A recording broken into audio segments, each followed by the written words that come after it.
Ang lalaki ay sinabihan ng doktor na habang buhay na siyang baog, ngunit ang kanyang asawa, taon-taon, ay walang tigil na nagluwal ng 4 na anak na babae, kung ang 2 nauna ay swerte lamang.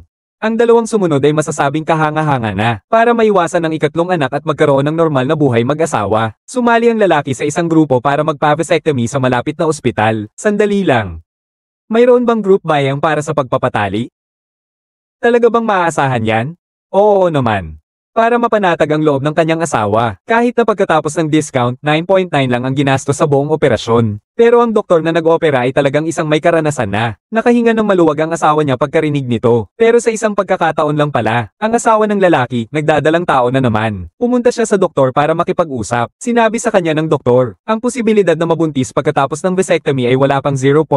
Halos imposible na mabuntis. Lalo na't isang beses lang kayo nagtalik. Kung mabubuntis pa rin siya, masasabi lang na napakalakas ng kanyang buhay. Natalo na niya ang 99.99% ng mga lalaki sa mundo. Pero agad na napansin ng mapagmasid na asawa ang kakaiba. Ang tinatawag na matandang doktor na ito. Ang tanda lang ay ang edad. Ang lisensya niya sa pagdodoktor ay kinuha pa lang niya kamakailan. Dito na tuluyang natigilan ang lalaki. Pati ba naman sa pagpapakapon ay maloloko siya? Kaya naman, ang pagkapanganak ng kanyang 3 anak na babae ay nagpabigat pa sa buhay ng lalaki na hindi naman talaga mayaman. Ngayong araw na ito, upang hulihin ang isang kriminal, tumalon siya mula sa itaas ng gusali. Ang kanyang puwitan ay eksaktong umupo sa pader. Bagamat matagumpay niyang nahuli ang kriminal, sa ganitong matinding pagkabangga, hindi lang itlog, pati misil ay madudurog. At ang kanyang dakilang sakripisyo para sa kinabukasan ay nagpaantig sa lahat, pati ang mga leader ng pulis nag-uuhog pa ng bigyan siya ng award. Ang galing mo, Papa. Kaya mo yan, Papa, pero hindi niya inaasahan na, kahit nagpalit siya ng ospital. Ang nakasalubong pa rin niya ay yung doktor na nag-vasectomy sa kanya. Natarante siya. Iisa lang ba ang doktor sa Korea? Sabi ng doktor, magaling lang daw talaga siya mag-vasectomy. Kaya naman, kinukuha siya ng malalaking ospital sa mataas na sweldo. Ikinalulungkot kong sabihin sa iyo na tuluyan ka nang nawala ng kakayahang magkaanak. Kung gayon, tuluyan na ba akong naging baog? Hindi ka na makakapag-anak pa.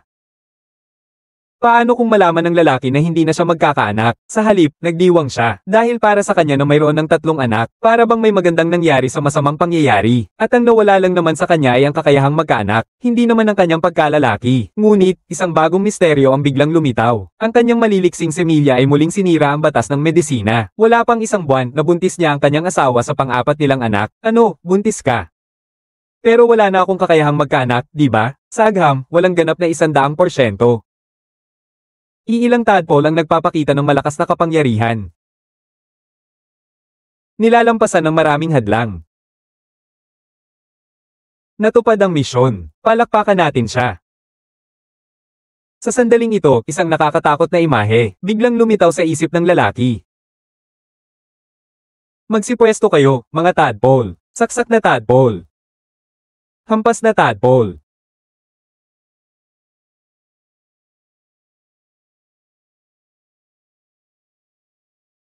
Ang kanyang diwa ng tadpole ay hindi lamang nagbukas ng bagong pananaw sa larangan ng medisina, kundi nagpasiklab din ng pag-asa sa mga taong naliligaw. Sa pagtataglay ng pinakamalakas na diwa ng tadpole, walang hindi kayang gawin. Paano ko nga ba ilalarawan ang kanyang mga tadpole? Sila ay tila mga personifikasyon ng diwa ng Olimpiko. Magpakita, magpakita.